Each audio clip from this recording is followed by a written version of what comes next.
Hello, everyone. In this class, we're going to take a look at the field life, which might not be exactly what you uh, expect it to be.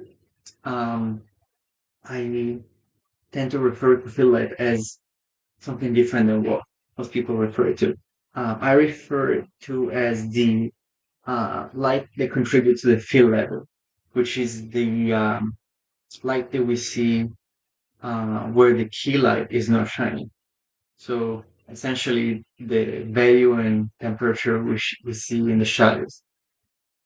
So in this class, we learn essentially how to set up a rig in Maya and Nuke that gives us a field level that has a lot of form, and we learn how to build something that is really powerful and that we can easily adjust how much form we get on the field side and what kind of temperature we get. So you see in those examples that I'm cycling through, we go from something very neutral that gives us some like very appealing form. You can see that there's shape in the character, but also allow us to dial in how much temperature we want.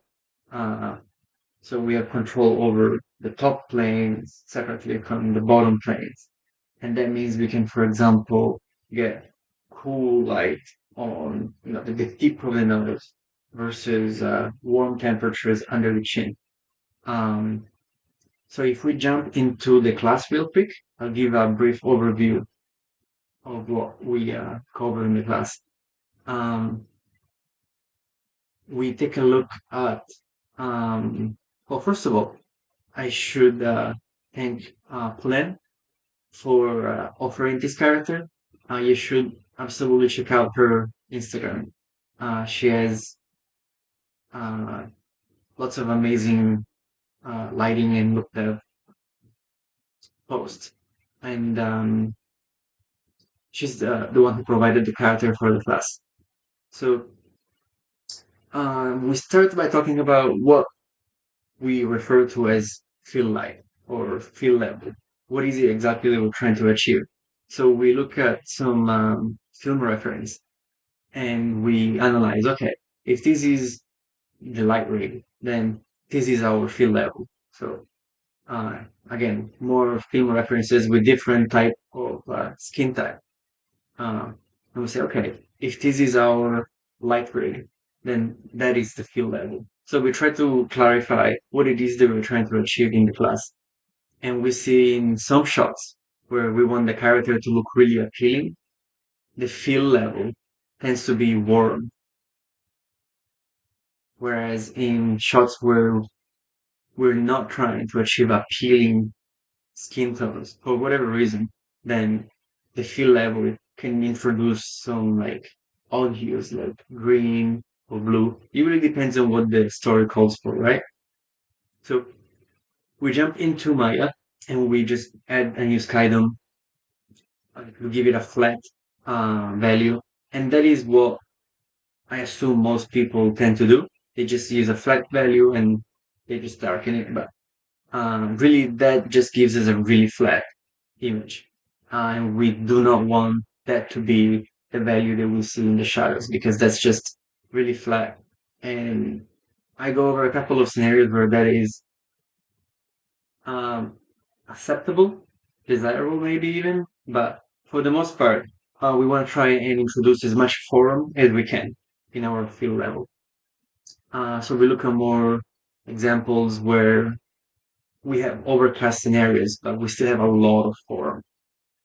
So let's say in this shot, the sun hasn't come out, so we don't really have a strong heat. Still, we have a lot of form in the field side, and that is really important. It's very important that we get form in the shadows. We never go flat, right?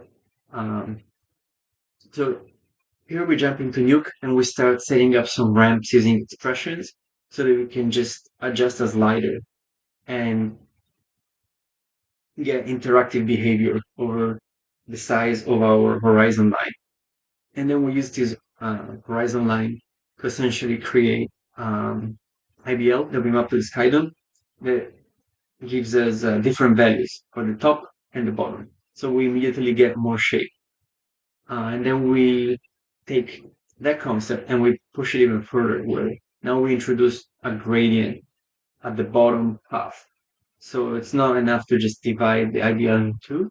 We also introduce gradients within them. And you can see that this gives us a subtle but important uh, contribution. Then we do the same for the top plane. You can see now we introduced a gradient in here. So gradient is really its name of the game. Um, and you can see the progression here where we go from something really flat to something that has a lot of form.